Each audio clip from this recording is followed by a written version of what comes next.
Greetings and welcome back to the Old Ways Rising Farm YouTube channel. This is going to be a very short video, more of an announcement than anything. What I want to talk about is a series of playlists that I have started working on building related to various topics of skill building. Learning how to do things, learning how to make things. A farmstead, a homestead is more than just a series of gardens and a couple of chickens in a coop. It is a way of doing things. It is the experience of making things from scratch. It is the experience of being able to provide, make your own tools, provide for all of the family's needs, not just carrots. In the old days, we would have lived in a society where most people grew up doing things. Most people grew up making things. You would sit around the fireplace in the winter learning from fathers and grandfathers and mothers and grandmothers how to can, how to forge, not forge in front of the fireplace, how to carve wood, how to do these various things that make the farmstead run. So by the time everybody reached adulthood, they had several trades under their belt. If not the expert in the village, you would have been proficient in quite a few different things. At least well enough to straighten out that axle and carve a block of wood into a useful tool for hunting. So in modern time, in a world of big box stores, we have lost a lot of this, and everybody grows up, sits around the vent first from central HVAC and learns the fine art of ordering things on an internet channel. So we want to reverse that. We want to learn some of those old skills. We want to bring these things back into society. And going from knowing nothing about a skill to becoming at least baseline proficient of it kind of has two steps. First is obviously the basics. What tools do I need? What materials do I need to work on? How do I think about setting a tool to material and accomplishing the very first project? I'm planning to create a series of playlists on specific skills that do that. Here is the minimum complement of tools, the most readily available material, and a thing that you can do to figure out how the tool works. I am also working on developing a set of playlists on skill building projects that start after that. You have the basic complement of tools. You have the basic set of materials, most readily available materials. You have set the tool to the material at least a few times, and now it's time to really develop that trade to proficiency.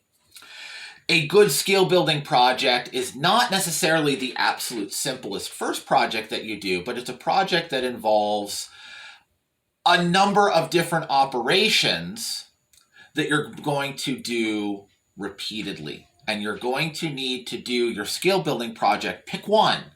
Don't try to do all of them. Pick one and make a bunch of it. Make a couple dozen of something.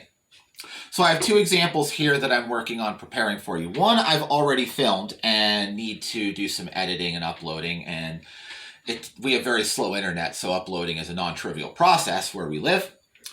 But I already filmed this, and this is a tent stake. This is a very good blacksmithing skill building project.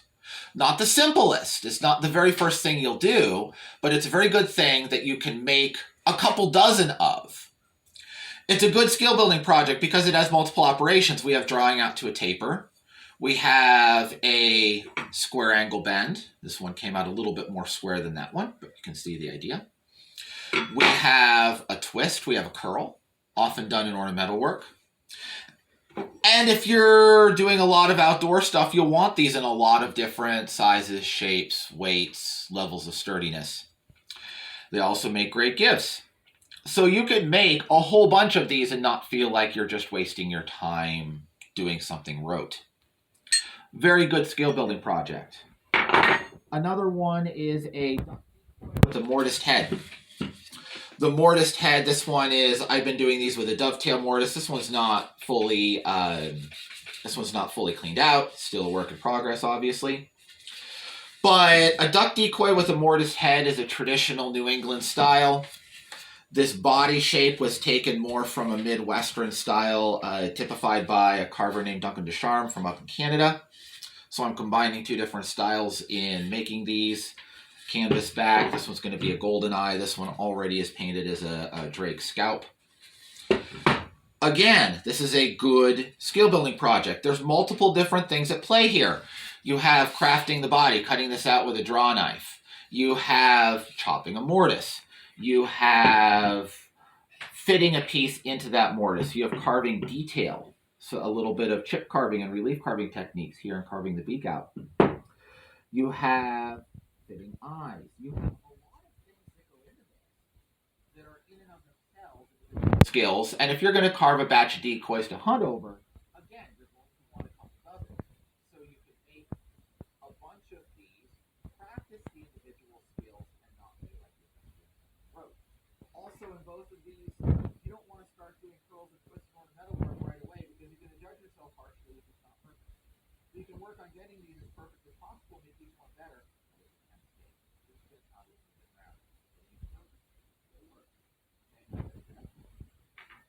Work on getting it perfect. Work on getting a better head fit every time. But if it ain't perfect, you're gonna throw it in a scummy pond and shoot at it. Totally cool. So these are the sorts of things that make good skill building projects. I hope that this caught your attention a little bit. I hope that you will tune in as I produce these videos. And I will see you next time. So that you don't miss them, don't forget to like, share, and subscribe, and don't forget to ring the notification bell so you can see them as they go up. Have a wonderful day, a wonderful month, and I will see you on the next video.